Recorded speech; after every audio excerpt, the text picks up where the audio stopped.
This is the Requiem Metal Podcast, episode 52, Pyogenesis.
Oh yeah.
You just heard Still Burn in the Fire by Pyogenesis on the Requiem Metal Podcast. I'm your host, Mark. And I'm Jason.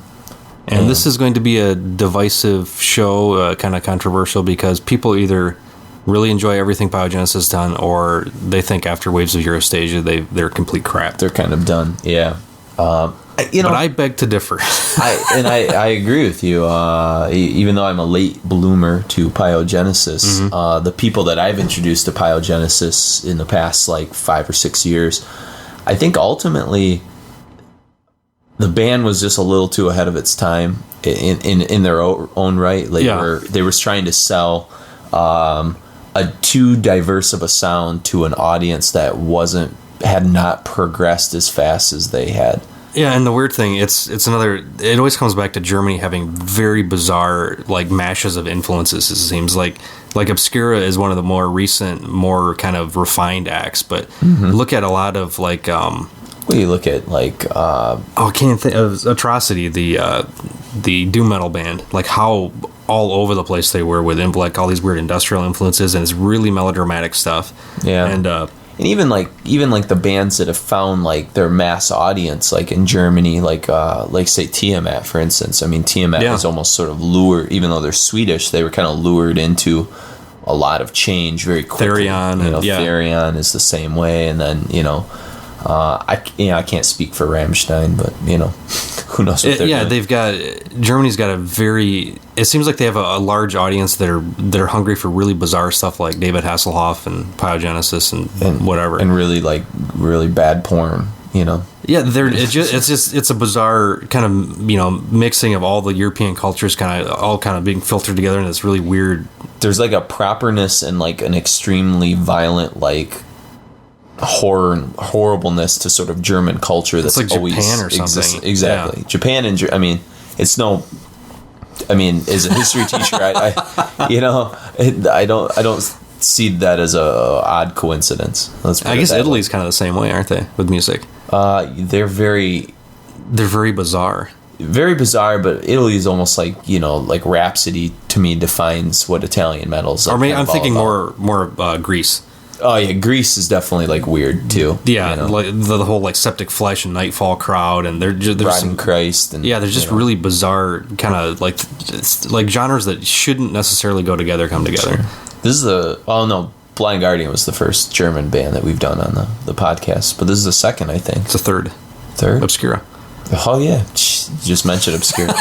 It's funny because when I hear Obscura, I don't think German.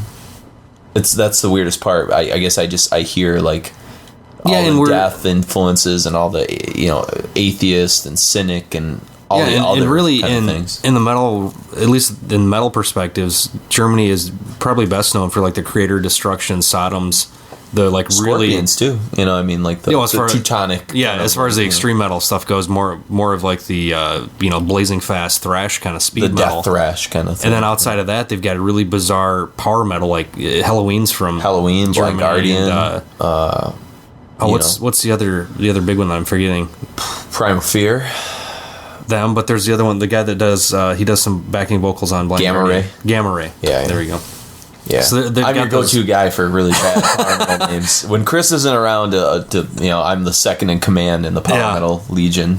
But so yeah, I mean, case is just Germany has some very, very diverse backgrounds, more so than I think any other metal producing areas. I think in Europe they have some very bizarre stuff, and it's very hit and miss at least for my tastes. And I think again, going back to where Pyogenesis were in their careers, and clearly from the song you just heard, I'm sure a lot of you who have never heard any Pyogenesis are probably scratching your heads going, what are these guys talking about? Yeah, Still Burn the Fire sounded like just something they've played 100 times on Requiem Metal podcasts, My Nine Bride or some other doom kind of stuff. But as you're going to see, very quickly, they're going to move beyond this sound, and they're going to move into territory where they start experimenting with pop music a little bit and different kind of weird, odd vocals. This alternative meets, Seattle meets grindcore bizarreness. Yeah. It's really... And then the two main the two main guys, basically, that kind of started the thing up is Flo Schwartz and Tim Ellerman, and they kind of stick with it throughout. And the other guys, I mean, the first couple records is just kind of Don the drummer here, and then whatever. So the Pit. Pitt was drumming on that last song. Yeah, on Waves of Your Stage, it's Don. Pitt sounds like a really bad like Charles Dickens character or something. Or Dale Keown character. Yeah, exactly. But the kind of I think the definitive Pyogenesis lineup in my mind was the Twin Ale Blood lineup with Roman Shanice on bass, who you've heard his stuff on Bloodline on our Santanic Offerings Christmas episodes. Yeah, and Wooly, the drummer.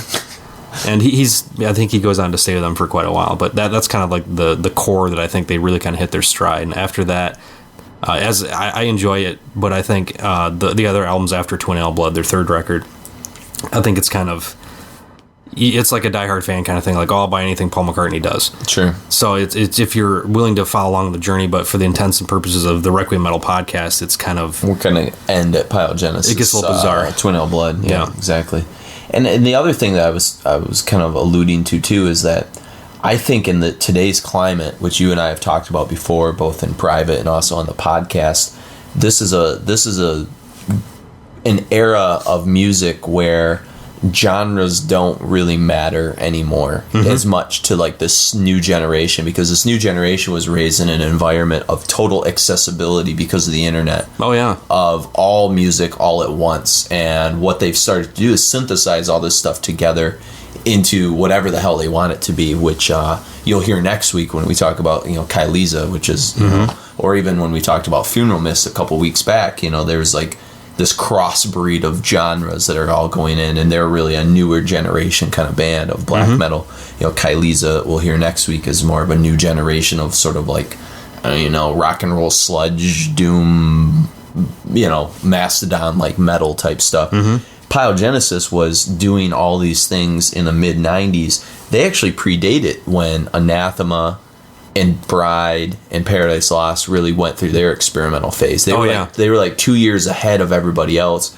And so I think, there was a certain sense of rejection and anti stance against that because of this idea of true metal or whatever you want to call it. Or, we talk about cult black metal, or, I think that existed in the metal scene at that time. I mean, I think the metal scene was very conservative in a weird way. In the early 90s. It had not really been able to allow itself to drift out of that, and anybody that went too far away from that was sort of cast aside. I mean, I remember how venomous people were to Entombed after Wolverine Blues. Yeah, and I mean, granted, their career from even Wolverine Blues got a lot of crap. Yeah, exactly.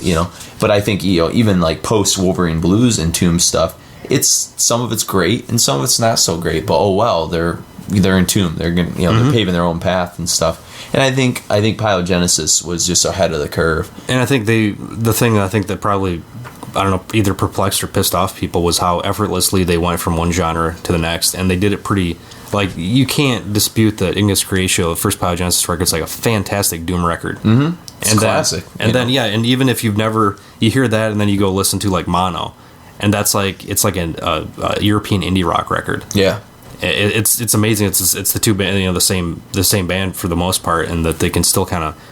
They managed to. We've talked. I don't know I'm trying to think about other bands we've talked about this with, but I guess with Catatonia, it's the same thing with Pyogenesis, where they had that same kind of like that emotional underpinning throughout their entire career, but they just kind of they telegraph that onto different subgenres of music, whatever kind of, I guess, works the best at the time. And I would say, like, whereas like Catatonia has more of a consistent like gloom to their music, Pyogenesis, they're very tongue in cheek. Go through different stages of that. Yeah. Like on Ignis Creatio. I can never remember the title because it's not on the spine. It's written nowhere on the CD, not on the cover, not on the spine, nowhere.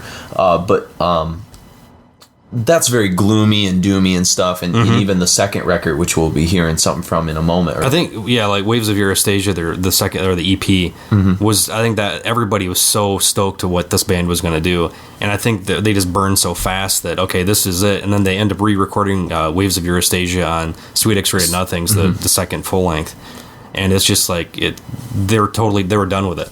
Yeah. They kept moving on, and they ended up. You see this streak of humor start to emerge in their work. Sure, yeah, and I think they alienated some people because people, again, took metal too seriously. Yeah, and these guys were sort of saying, look, we're growing up, were, interested in doing some other things. I mean, they even did that crazy grind project, that porn grind gut.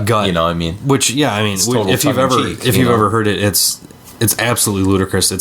It's like 70 minutes of porn samples, blast beats, porn samples, blast beats. Yeah, and by the time you hear, as soon as you hear like Every Single Day from this band, or the cover they do of Toto's Africa, and then think about them doing like grind porn sample stuff.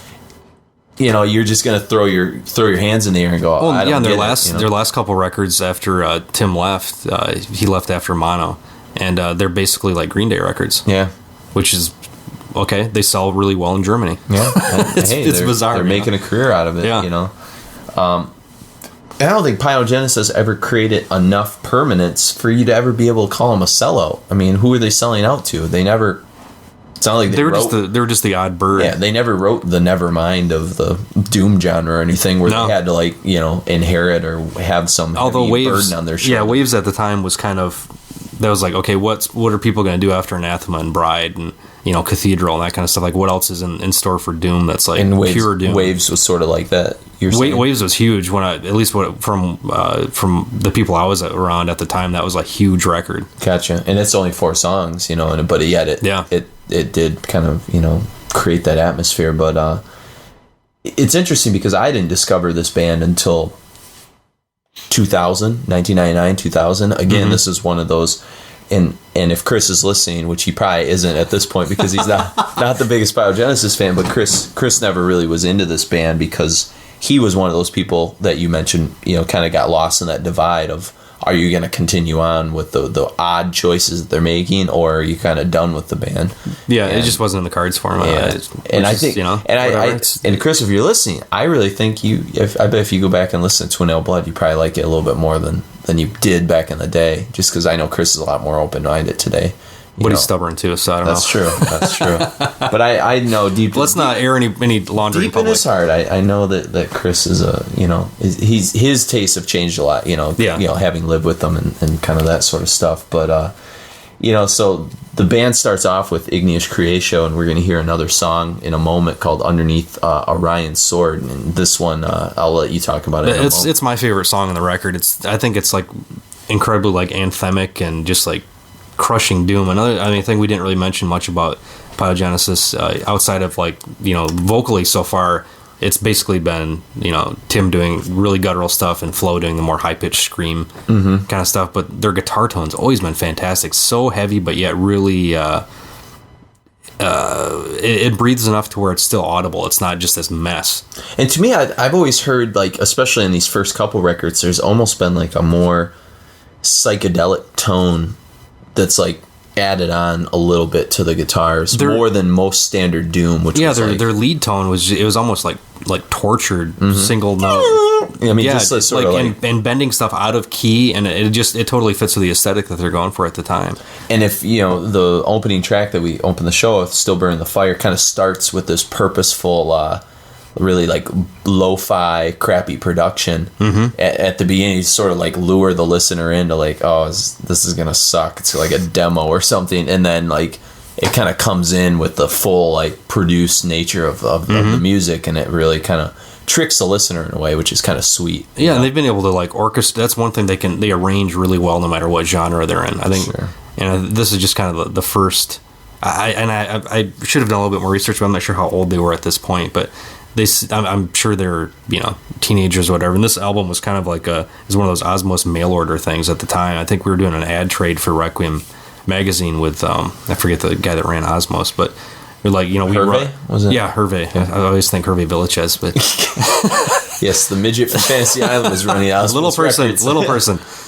No, we ran a full page ad and okay, you get to pick this T-shirt and these CDs and whatnot, and this was one of the things we were just this looks pretty sweet. Yeah. And we might have read something about it, but I just remember being completely floored when I heard this thing. And I again, going back to when I first heard these guys, it was when I was living with Brian Allen, and you were starting to kind of come over quite a bit, and you guys just got in a conversation about Pyogenesis, I'm sure, at our apartment. I was I've only heard Twin Ale Blood on the UHF VHF Relapse Nuclear Blast compilation, Yeah. and then Symbol of Disgrace from the Beauty and Darkness comp, which we'll play near the end of the show. And that was it. And I mean, I didn't hate the band. I remember Twin Ale Blood from that comp because it stood out. You had Dissection and Dismember on like either side of it, and then Twin Ale Blood. So obviously it jumped out at you. But I had never heard it, and you guys busted that out, and then busted out the first two, which we're gonna hear, Waves of Eurastasia, and then Igneous Creatio and all that. And so I was born a fan at that point, and so I don't have any knowledge of the golden years of Pyogenesis because I kind of got into them when they were basically kind of done with metal in a way. And they really burned through the scene so quick that I don't really know how much.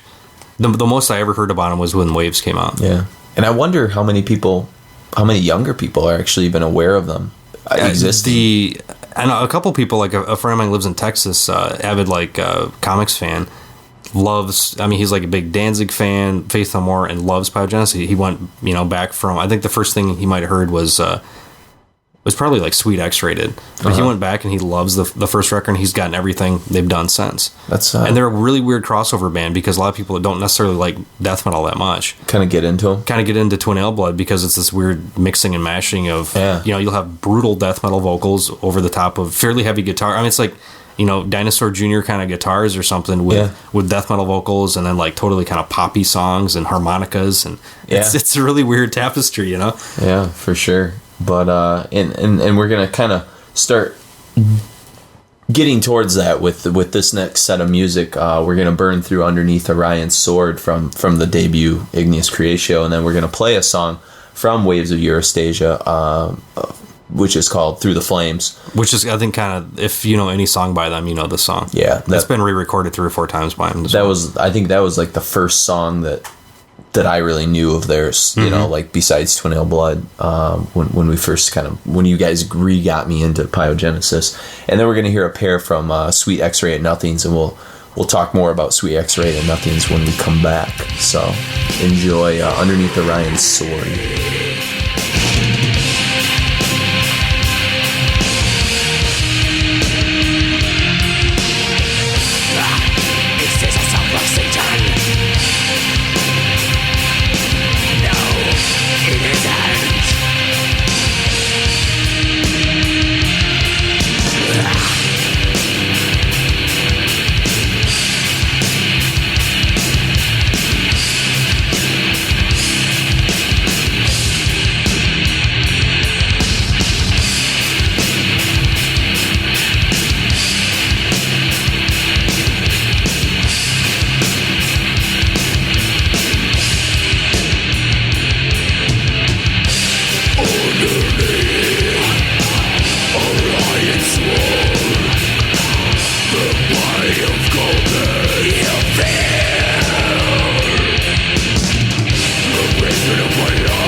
dead. I have no hope. Flying with my mind.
Trust the things you say to me can't be true.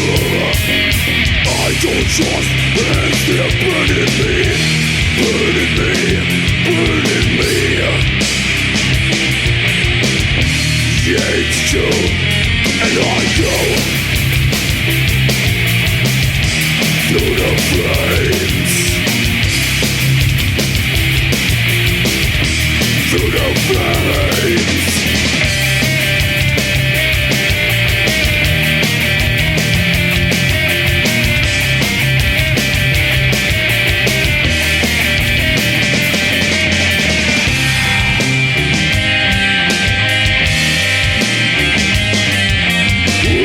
You betray, for me you need to stay and don't play.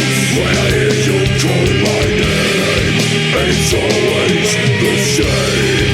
When I hear you call my name, and don't flame, and don't flame.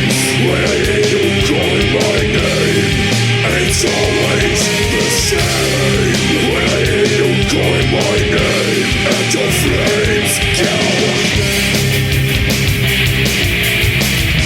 Through the flames. Yeah, through the flames.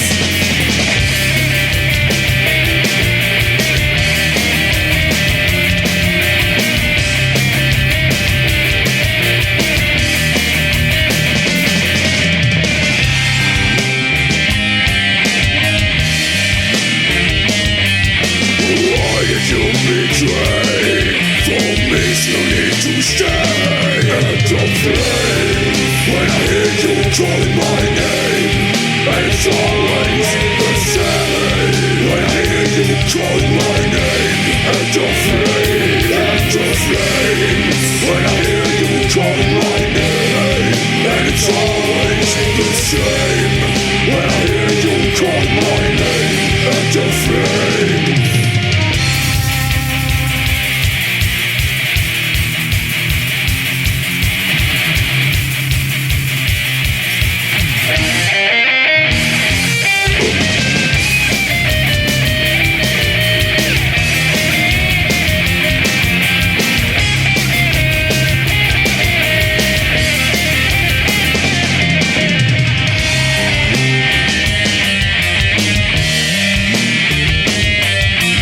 Sickness I will dwell, indestructible hell, and the flame. I'm bleeding on the grave. No tears I feel so sad. When I'm bleeding on the grave.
my ways.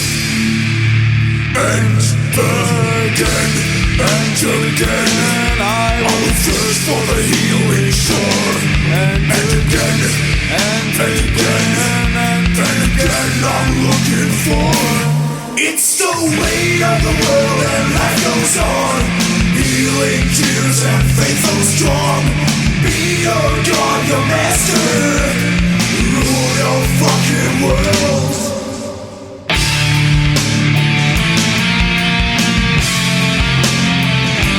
Rule your fucking world.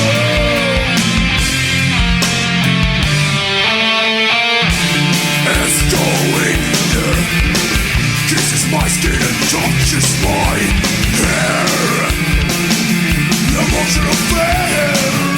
To you be like mine. Now I'll search for the meaning of my life. I can influence my way.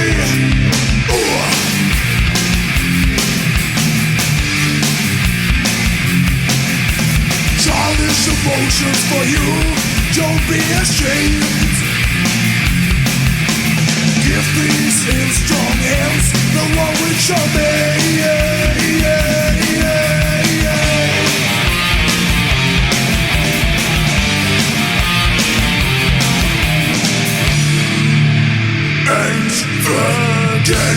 And again, I will search for the healing shore. And again, and again, and again, I'm looking for. It's the way of the world and life goes on. Healing tears and faith so strong. Be your God, your master. Rule your fucking world.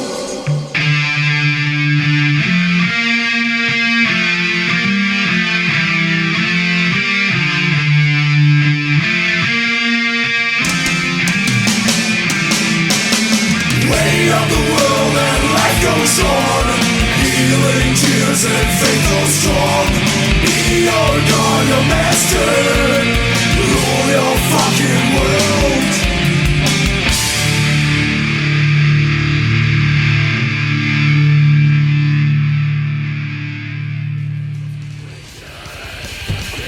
Hey, what's that?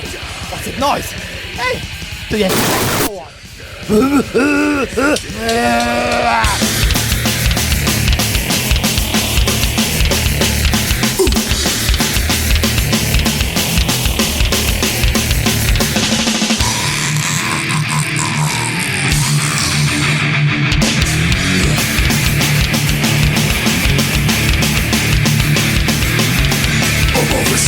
Reflections, always no common ground. We mix of silence echoes as my blood. Hey,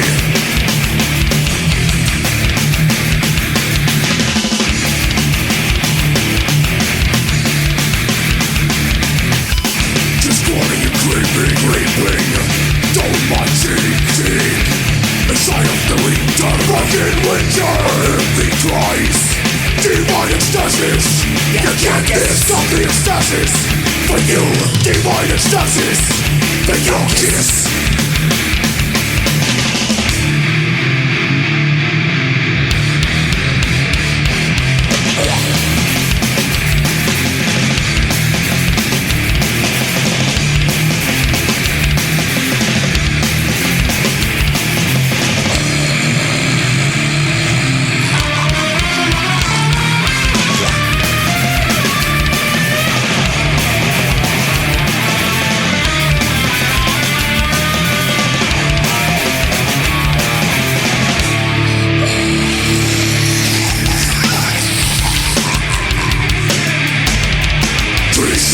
So dumb, lost without myself. I look in a frozen mirror, I see where I am. Still trying to burn off my enemies, which I dared into hell.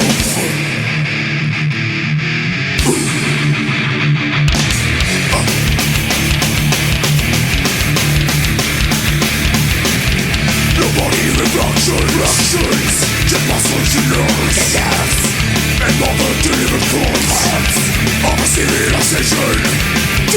stasis. You got this stop the ecstasis. But you keep on ecstasis. And no kiss.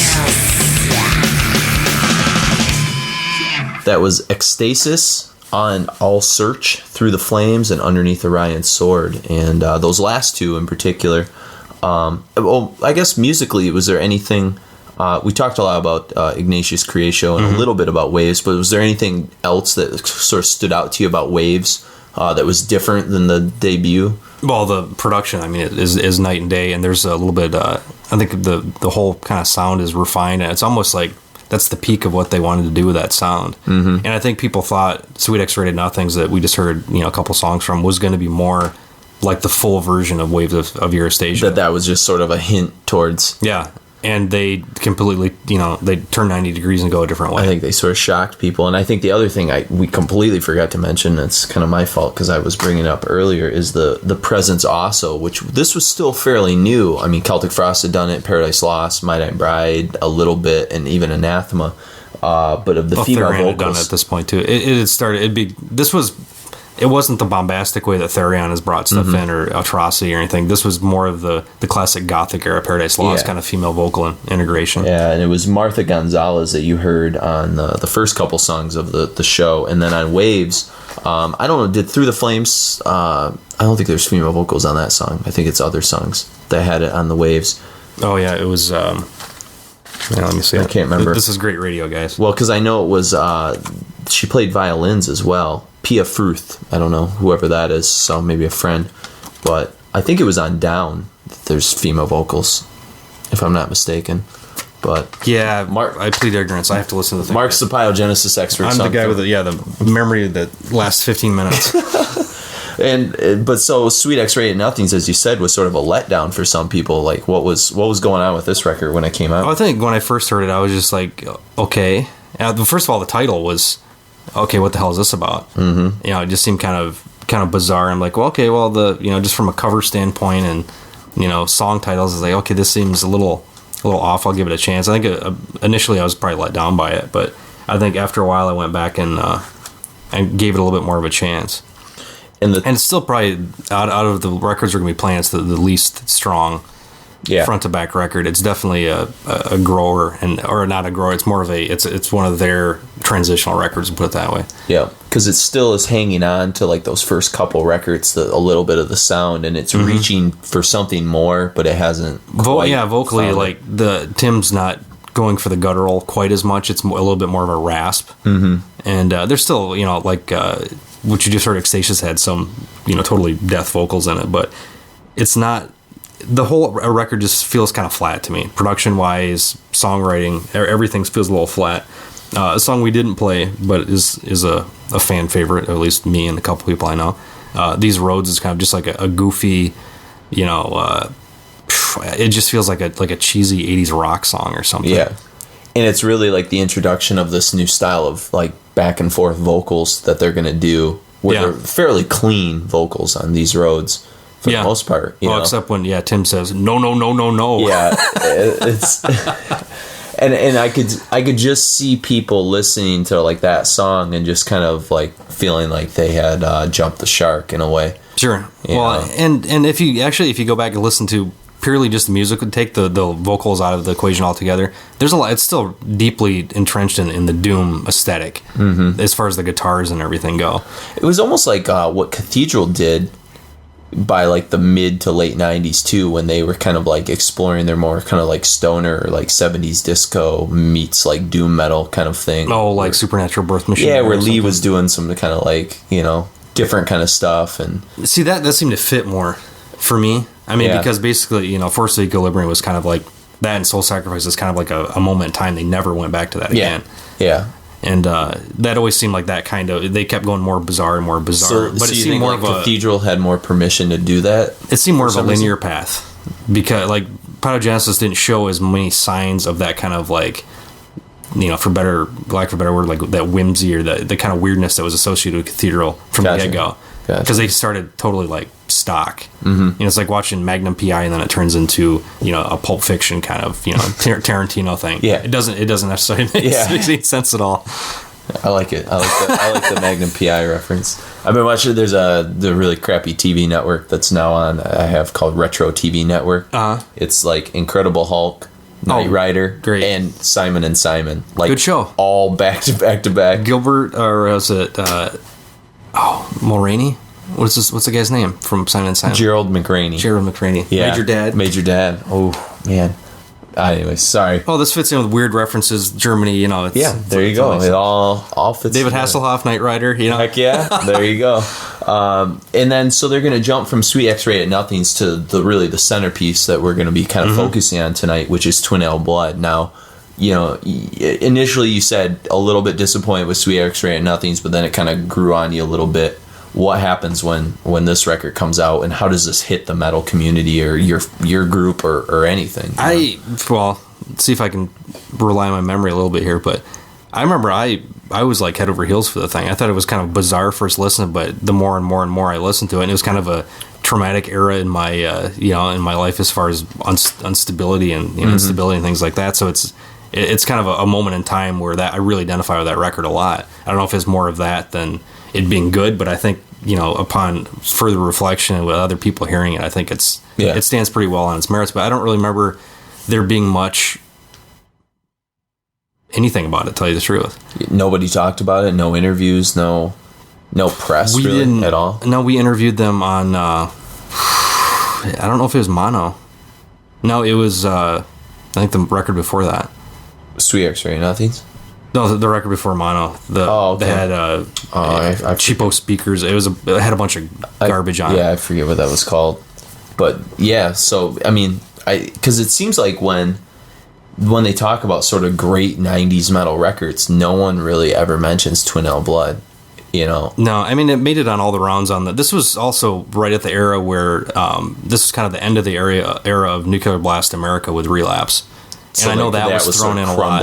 Yeah, and I think because Nuclear Blast was thrown in a lot of like oddball acts too that didn't necessarily, I can't think of any off the top of my head, but a lot of ones that didn't necessarily fit with, okay, this is a death metal label, like why are you throwing these just bizarre industrial or pseudo pop acts, on the label? And this is also when Nuclear Blast was linked up with Relapse, right? Well, this was the end of it. That very end of the Nuclear Blast America thing. This was like the last year where we had, like this and Storm of Lightsbane was one of the last things that went out on that. Yeah. In Flames Jester Race? No, that was after 96. The fact. Yeah. So. Dismember Massive Killing Capacity. Yeah, that was another one. Now, you weren't working at Relapse by this point, were you? What was this? 95?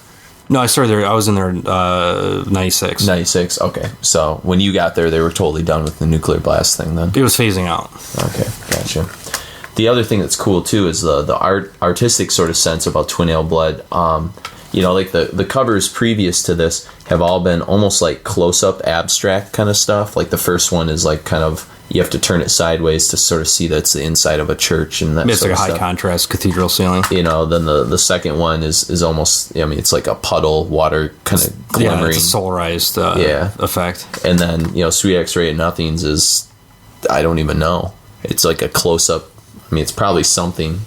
It's probably underpants. It's probably something bizarre. Yeah, it's probably something weird, So they've gone with these sort of like very consistent kind of artistic sort of statements, and then you've got like a pulp cover. It's like basically a femme fatale holding a revolver. It looks I still hate what they did with the logo. Yeah, I don't mind the Twin Ale Blood logo, but the Pyogenesis logo just screams bad graphic design. 1995, But then again, this was like right when people were starting to mess with Photoshop probably for the first time. Yeah, glow effects and all. You were getting some pretty horrible crap. But I really like the aesthetic of the cover. I mean, to me, it the tells Digipack's you beautiful. Exactly what you're gonna listen to with this record.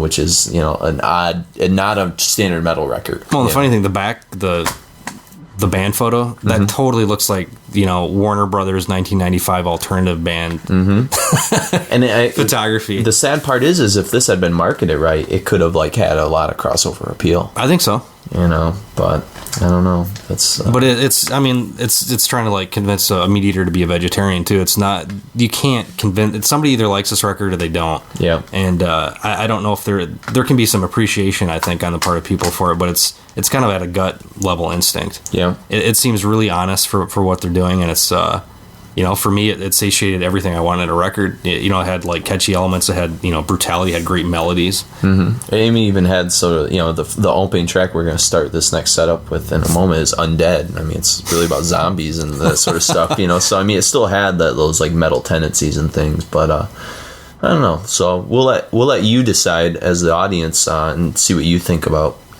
the Twin L Blood era, which is, Mark and I are both giving like 2 very strong thumbs up, but this might be a little too far for some of you, especially those of you who just got done listening to like the Funeral Mist podcast or something. It's going to be a pretty far cry from that. Well, if anything, at Requiem Metal Podcast, we're all about diversity. I mean, we drop jazz titles and indie rock stuff and classic prog, whatever. I mean, we're music fans all the way through. I've never cared so much about genres. I mean, I've always said I'm a music fan, and I like probably something from every genre. There's good and bad music everywhere. Yeah. I mean, country music, we got Hank Williams Sr., Johnny Cash, and Waylon. Willie Nelson.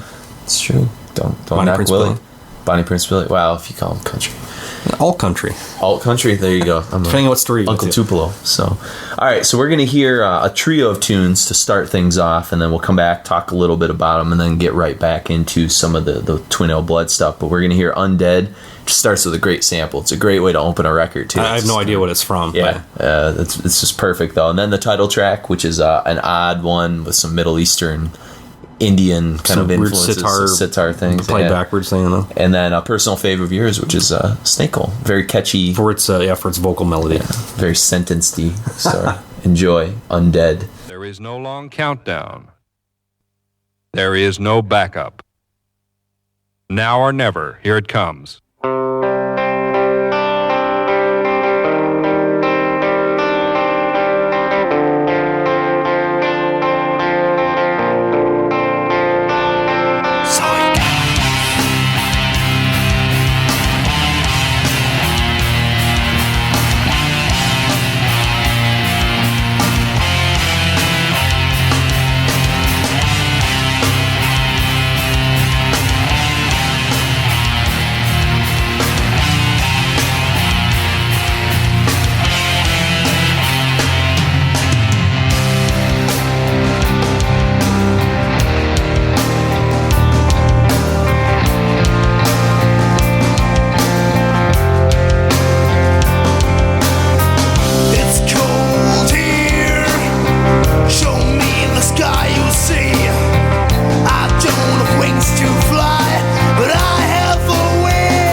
to live and lost all I adore.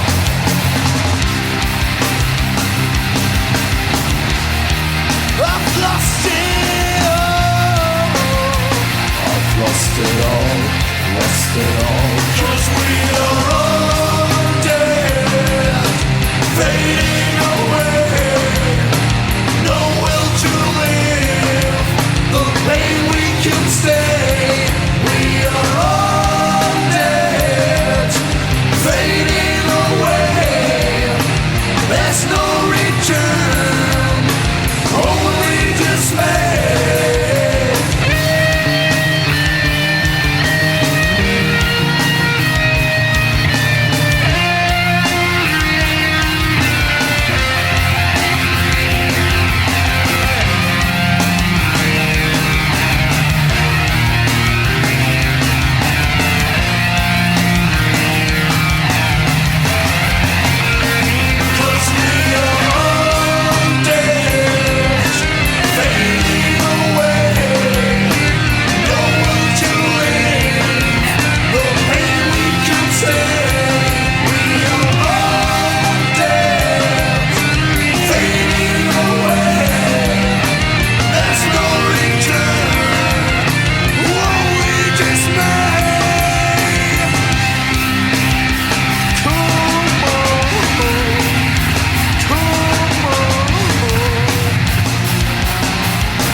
Entering the levels high, at my very first try, drying all my hopeless tears. I've been crying for years. All the people on this earth are truly one. My twin nails, your life is my infinity. Your shape was made by ecstasy. Yeah, you are my twin nails. Whenever you will dream of me, just hold on to real ecstasy. Ecstasy,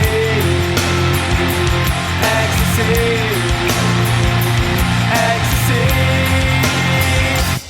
Created by a brand new style.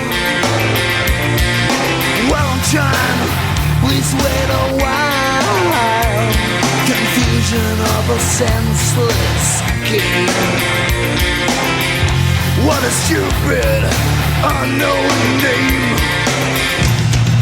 What a pain, what a sign. Can you read between the lines? Can you feel those waving words and consume everything that hurts? Everything that hurts. Everything that hurts.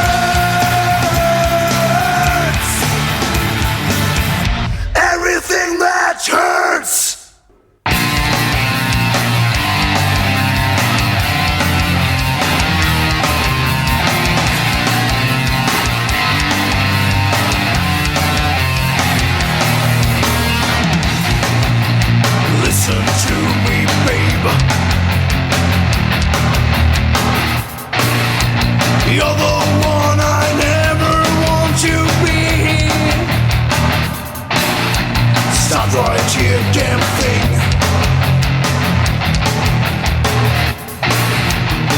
you see the things have never changed. So close your evil eyes, always or never, I don't mind. Well, these stupid things, it's a shame, such a shame. I remember you, my dear, in the snake hole, when you were breaking my golden seal. In the snake hole, the golden seal of innocence. In the snake hole, I still remember your promised land. In the snake hole, listen to me twice. Shut up your mouth, I hate the way you talk. Punishment will come. A rope around your neck, the bleeding off your door. Close your evil eyes, always or never, I don't mind. These stupid things, it's a shame, such a shame. I remember you, my dear, in the snake hole, when you were breaking my golden seal. In the snake hole, the golden seal of innocence. In the snake hole, I still remember your promised land. In the snake hole. After all these years, dreams have become reality to me.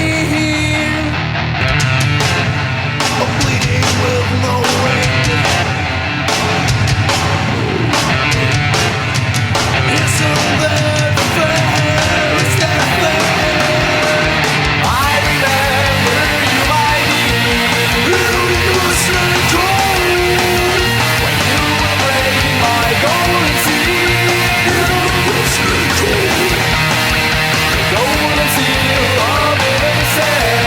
In the snake hole, I still remember your promised land. In the snake hole. All right, that was Snake Hole, Twin Ale Blood, and Undead, trio of tunes introducing you to the wonderful world of Twin Ale Blood, and just the psychedelic kind of nature of the title track was always a big kind of attractor. You've seen the video too, haven't you? No, I don't think I've ever seen it. Oh, okay. I got pretty trippy. Or? Yeah, back when I was, I think when I was at Relapse, Bill Yurkowitz, who used to be there, or I think he's still a silent partner or something. Exit 13. That's right. I think he got some press pack of a bunch of junk from Nuclear Blast, and he was just going to throw away. It was like a promo video and a making of video, and it was all in German. And I took like 2 years of German in high school, so I could kind of get what they were talking about. Romer? From Herr Romer. Herr Romer. Pit-stained King, yeah. Yeah. Oh, man. The sweating. But yeah, you can probably find, I'm sure you can find it on YouTube as well, but I kind of, treasured that little weird, it was just like a bizarre piece of memorabilia that, you wouldn't really see very often. Yeah. So. Oh, that's cool. But yeah, the video is totally this very kind of bizarre, expressionistic, following around some girl who's all drugged out, putting lipstick around her face all like she's, on an airplane or something. So it's kind of influenced by kind of the burgeoning indie movie scene that was kind of growing in the mid-90s. Yeah, totally. Let's be weird for weird's Twin sake. Falls, Idaho, or whatever. Yeah, and BS. Basically what pseudo the Pandora's box that Lynch and Tarantino kind of opened up to the world. So, oh well, I could see them being like really into like David Lynch movies, but making them like in a German sensibility.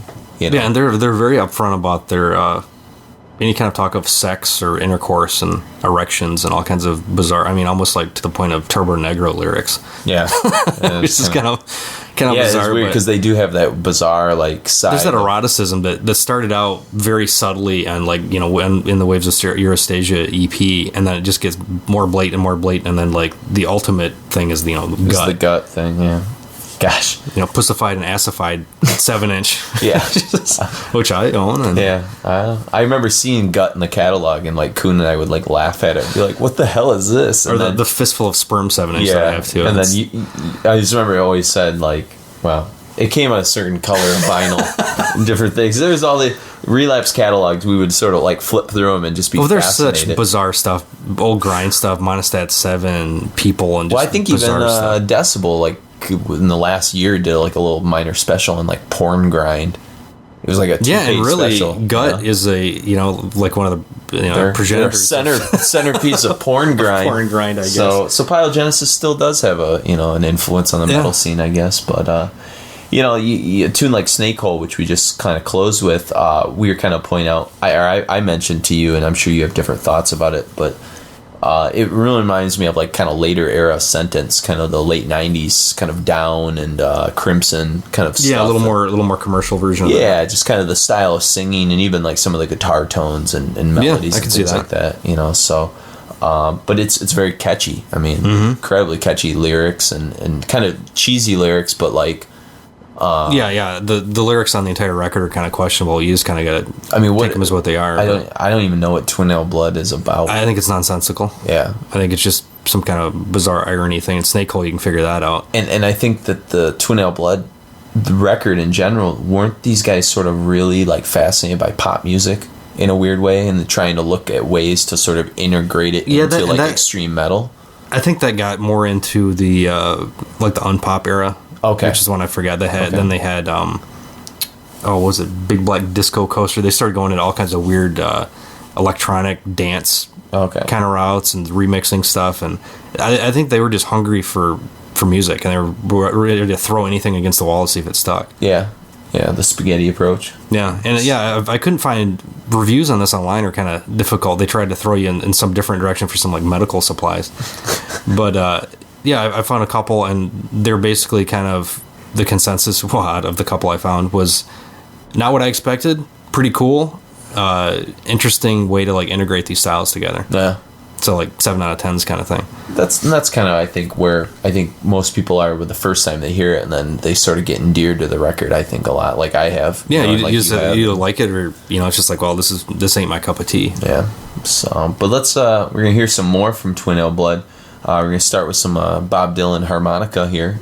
This is pretty Bruce Springsteen kind of hard rock and yeah, exactly. Weeping Sun, and then a personal highlight for myself. I think this might be my favorite song on the record, just because it's so bizarre. Yeah, and it has all these like just completely weird elements from like the Gaelic like female vocal Irish folk music part in the middle to like the bizarre kind of commentary from the it almost imagine you and your friends at a warehouse. Just totally weird stuff, and but yet it's like sort of all through the context of a very like catchy song, and it's every single day.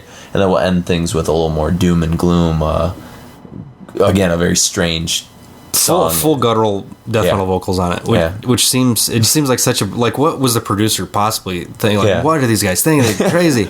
Can you put some guy talking really weird over top of the music in this song? And just, if you took the death metal vocals out of the whole thing, and the guitar tone, people can get past guitar tone, but death metal vocals, that's a real divisive thing, especially in the mid-90s. People hadn't really sort of like opened up to I don't know if it, and it wasn't a matter of Tim can't really sing this other way, because he obviously did on other parts of the album. It just seems like so bizarre that a producer would be like, hey, let's go for it. That sounds interesting. Yeah, exactly. So seems like a success killer right away. Yeah, and that tune is Abstract Life, and we'll close things out with that. So enjoy some Weeping Sun every single day and Abstract Life.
resurrection.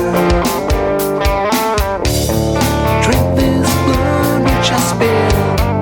Come down with me, use his latest attraction.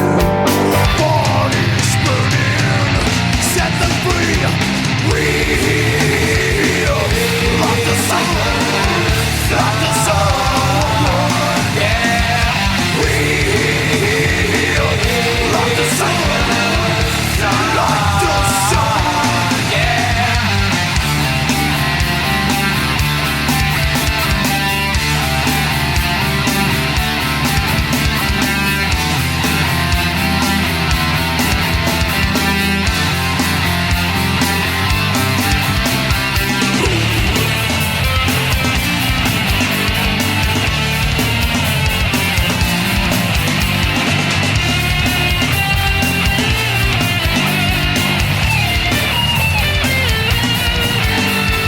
Earth is turning, rest in peace. We heal like the sun, like the sun. Yeah, we heal like the sun, like the sun. Yeah.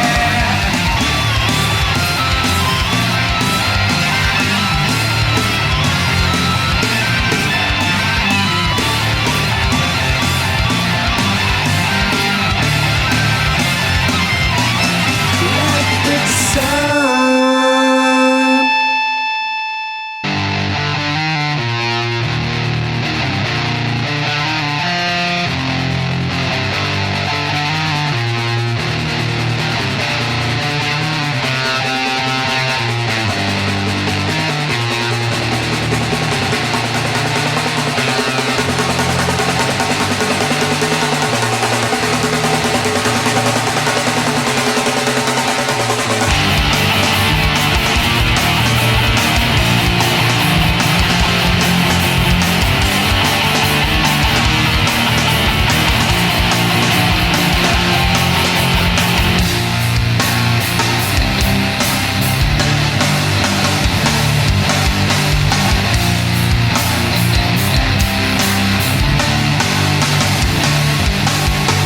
Time is running, my mind is changing. There's a difference hanging right over me.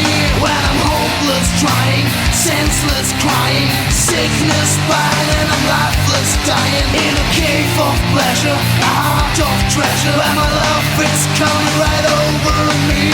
I was used to be a handsome linger, dirty beggar until every single day. Every single day. Every single day.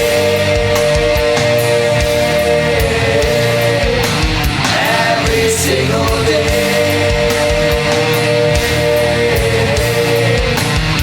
Every single. This beat is style of funk. Just imagine it's you and your friends getting together at a warehouse where they're playing something like this. Looking for the journey of my forgiveness, soaring like a flower for the sun. Way down in the summer with a fade, trapped up inside mine. Now I'm here, flowers here, the incarnation of forbidden fear.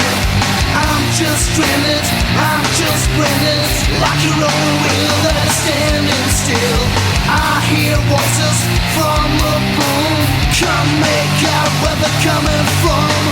Can't make out what they're saying, but I'm still praying. And every single day,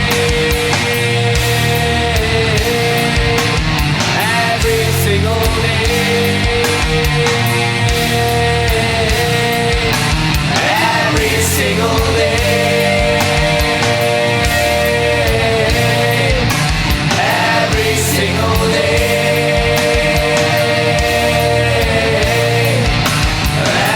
Single day. I can see the former first starting up into the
Death colored the night, just a deep black light, dead color of night.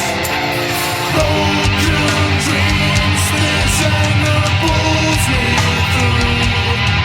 A violent mind, forever I lose you. Abstract life, abstract life, I need your abstract life, abstract life.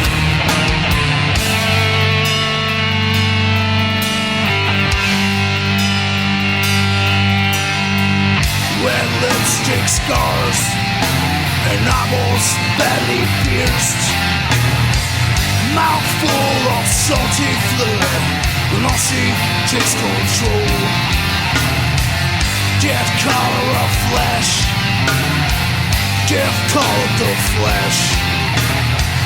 On the world full of flesh, death color of flesh. Boiled and scared, oh love, I'm one with you. Lake the moon and cut my wings all through. Abstract life, abstract life, I need your abstract life, abstract life, abstract life. Abstract sentimental, abstract life, abstract sentimental, dead, dead, dead.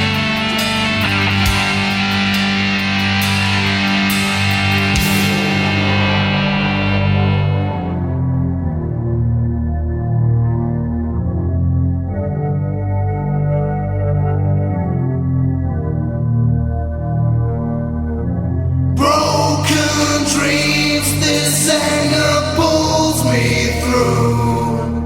A useless mind, forever I lose you. Abstract life, abstract life, I need your abstract life, abstract life, abstract life, abstract sentimental, abstract life, abstract sentimental, abstract life, abstract sentimental, abstract life, abstract sentimental, dead. You're fucking dead. You're dead. You're fucking dead. You're dead. Abstract life. Abstract, sentimental. Exactly. A little Dorianism there. A little Lee kind of cathedral Yeah. kind of style to that the way he sings. Well, and even that to his guttural. approach is just like whatever you say. Lee Dorian can't really sing very well, but he takes that to his advantage, and he's got his own style that nobody's really been able to, It's always come up with. It's always been that kind of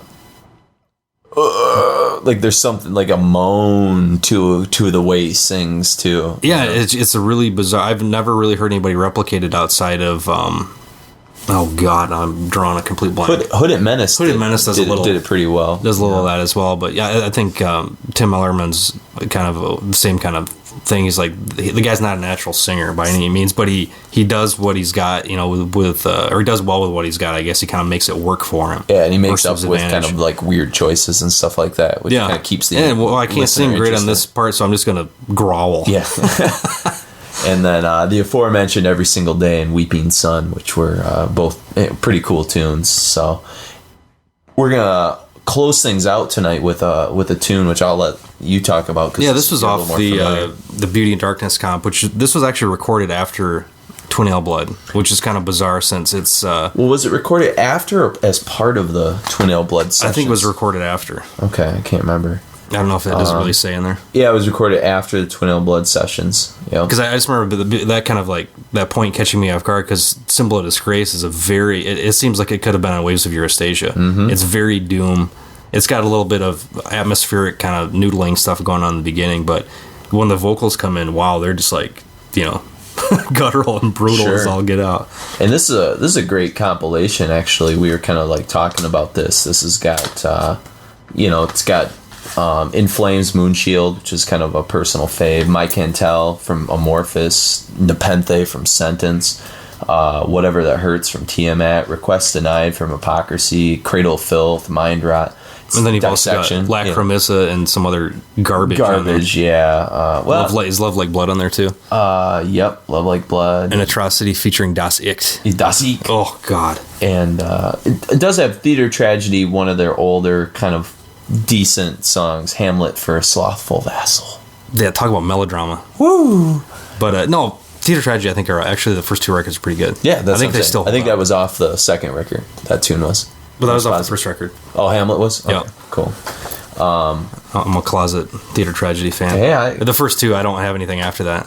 I've heard the third one's great. I'll vouch for the third one. Aegis. It's awesome. Mm-hmm. Yeah. Maybe we'll do a showdown. A bizarre Theater Tragedy show. Yeah. And this was put out in 96, so this is a year after Twin Ale Blood came out. So, and this is kind of a good way to sort of close things out, I think, because it kind of bookends the show too. And it's just as weird as anything, that it came out after all of this stuff with harmonicas and, that we just got done playing and catchy sort of sing-along, sing-song kind of pop alternative songs. And then also, if you're interested, we're going to post a link to their cover of Toto's Africa on the website, which is one we really want to play, and it's truly cool. It's awesome. It's the coolest. It totally validates Toto in my opinion. Yeah, it's better than the Toto version. Yeah, exactly. Not that the Toto version, but it makes me actually like the Toto version too. I think it highlights the potential that song had. Yeah, exactly. Like the emotional resonance that could have been there. And it's more of a driving song, and it's got. I think it just features. I don't think Tim does any vocals on it. I think it's just all Flo doing vocals. And that came off Mono, which was put out in '98. Mm-hmm. So kind of a different record for sure. Yeah, I actually like Mono. I like Unpop is probably the most kind of garbage record. Yeah, they did. That's the one I don't have. It's got some alright songs, but it's more of just I'm a completist. I've got the whole thing. It's kind of funny. I'll throw in a couple songs, but it's got songs like Alternative Girl, Cheapo Speakers, XXL Ego King. It's got some. This is like their most bizarre era, I think, and it's not. They're not firing all cylinders. It's something's lacking for sure on that record. But they come back with Mono. It's a little bit more. It could have actually been a pretty successful record. It's on Warner Brothers Europe. I don't know how well it did or not. It wasn't released in the States at all. And then these guys they're still around, right? Kind of. Yeah, sans Tim Millerman. It's just the Flow show right now. And they actually they did a cover, or not, actually it kind of is a cover CD of all their old material re-envisioned in like their new aesthetic. Have you heard that?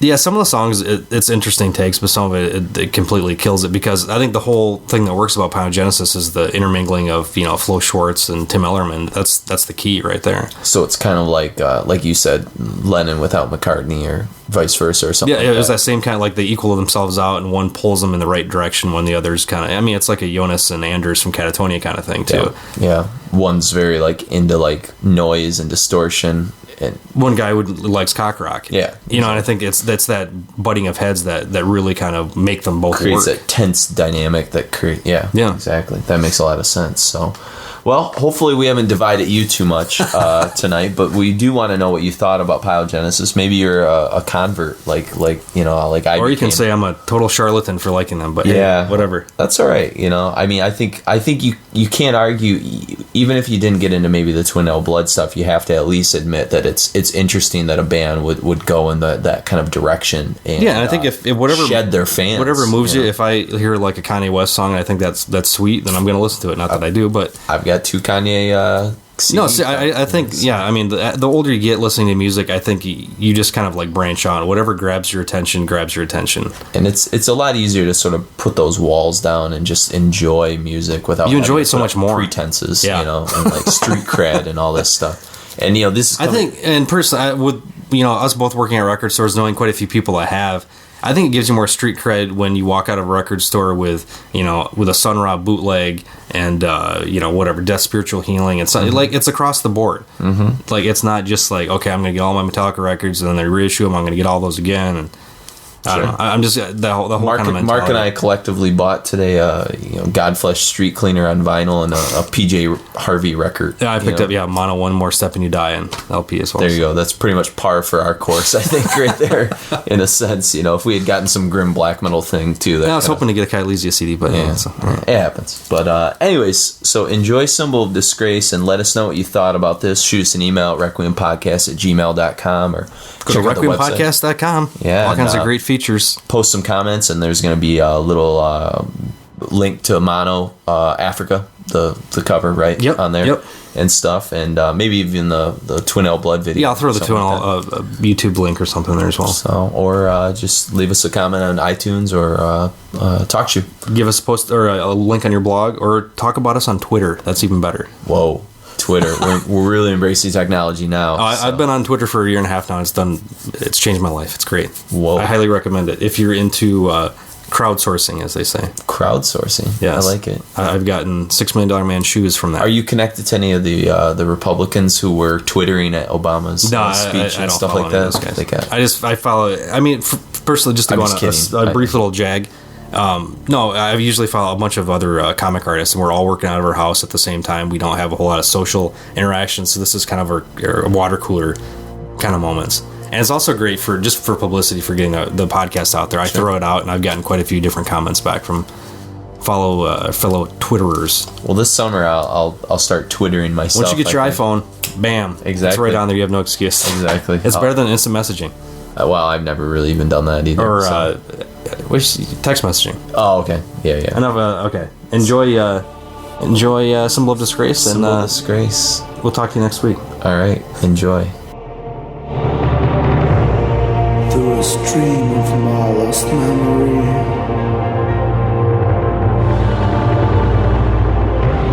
for I will touch your skin.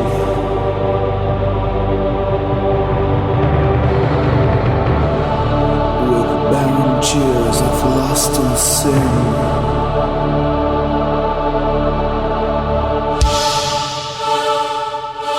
The days I needed you by my side when I was too blind to see your light. See your light. To see your light, to see your light, too blind, to see your light, to see your light, to see your light, to see your light.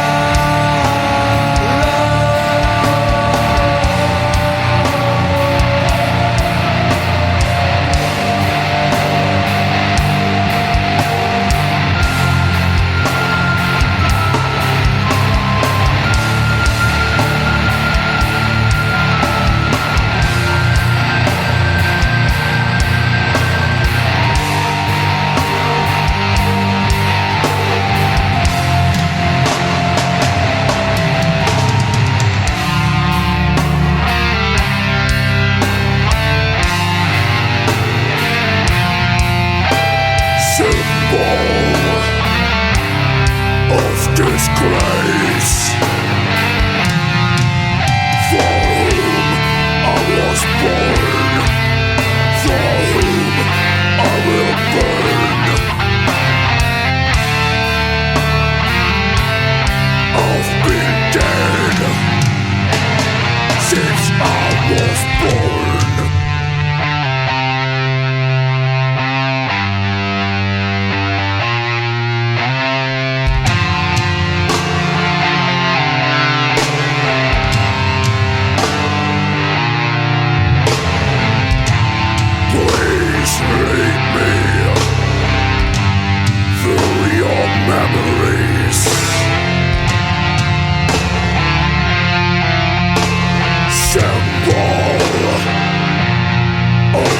disgrace, of disgrace, of disgrace.